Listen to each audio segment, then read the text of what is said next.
आपको पता है कि राजनीति में या किसी भी माहौल में जहां पर एक जनसमूह होता है, लोग खुलकर विरोध नहीं जताना चाहते। तो बहुत कम लोगों ने आपत्ति जताई। फिर उन्होंने ये भी कहा कि हमारा काम अगर आपको ठीक नहीं लगता है तो आपके पास राइट टू रिकॉल होगा, तो आप 1 साल के बाद हमें रिकॉल कर सकते हैं। तो बहुत से लोग ये सोचकर चुप रह गए कि अगर इन्होंने काम ठीक से नहीं किया तो इनको वापस बुला लिया जाएगा। अब जो ये पावर दिया गया नेशनल काउंसिल को, जो 300 मेंबर बॉडी था, पार्टी के संविधान के मुताबिक उसे साल में कम से कम 2 बार मिलना था। डर के मारे उन्होंने एक भी मीटिंग नहीं बुलाई उसकी कि कहीं हमें ये रिकॉल न कर ले। पूरे 1 साल तक आपने भी कई सारे अरविंद केजरीवाल के इंटरव्यूज देखे होंगे, यूट्यूब पे देखे होंगे, वो कहते रहे कि हम न तो लेफ्टिस्ट है न राइटिस्ट है, जिस समस्या का जहां से समाधान मिलेगा हम वहां से ले लेंगे। लेकिन अंततोगत्वा क्या हुआ कि जब उनका मैनिफेस्टो निकला, सारे के सारे जो एजेंडे थे उनके, लेफ्टिस्ट थे या पॉपुलिस्ट थे, मुफ्त पानी दे देंगे, मुफ्त बिजली दे देंगे, ऐसा नहीं है कोई हमें ये पूछ सकता है कि ये तो वो पहले भी कह रहे थे। लेकिन वो जो कह रहे थे उसमें कितना छलावा था देखिए। पानी का इश्यू ले लीजिए, पानी में जब वो भाषण दे रहे थे चुनाव के दौरान, चुनाव के प्रचार के दौरान, तो वो ये कह रहे थे कि सबको मुफ्त पानी मिलेगा 700 लीटर दिन का।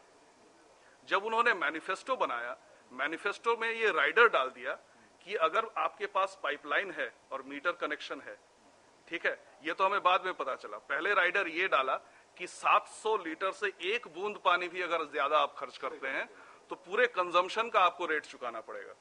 ठीक है, अब जब आप कहते हैं कि कोई भी चीज आप मुफ्त बांट देंगे तो उसकी सबसे ज्यादा अपील गरीब आदमी में होता है। गरीब आदमी मैनिफेस्टो पढ़ के तो देखता नहीं है। ठीक है, आपने सीमापुरी में जाकर, आपने बवाना में जाकर, जहां पर भी गरीब तबके के लोग रहते हैं, उनको आपने धोखा दिया। आप यहां पर भी देखिए, उन्होंने बहुत शोर मचाया कि कोई भी पार्टी आरटीआई के लिए मान नहीं रही है कि पार्टियों को आरटीआई से सब्जेक्ट किया जाए। ठीक है, और हम मान रहे हैं, हम बहुत महान हैं। आज तक जितने भी आरटीआई एप्लीकेशन डाले गए आम आदमी पार्टी के, एक का भी जवाब नहीं आया अभी तक।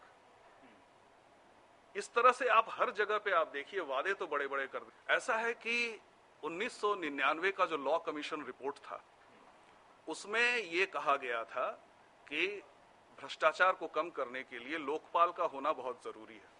लोकपाल के साथ साथ 2 प्रावधान और जरूरी है कि अगर कोई चार्जशीटेड पॉलिटिशियन है तो वो चुनाव न लड़ सके, पहली बात, और उसकी जो जायदाद है उसे जब्त किया जाए।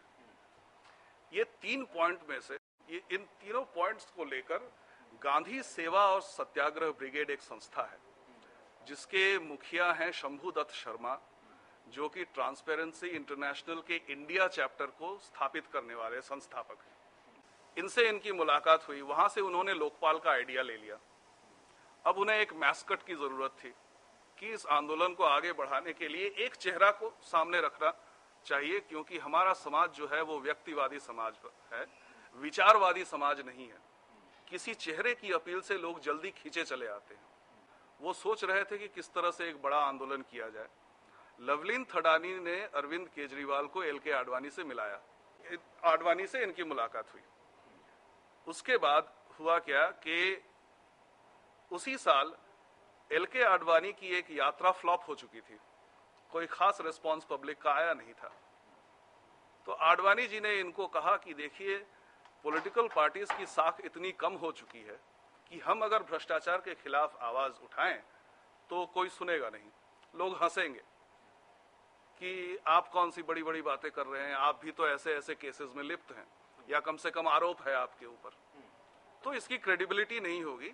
आप साफ सुथरी छवि वाले किसी को ढूंढिए। 2-3 नाम उन्होंने सुझाए, उनमें से एक नाम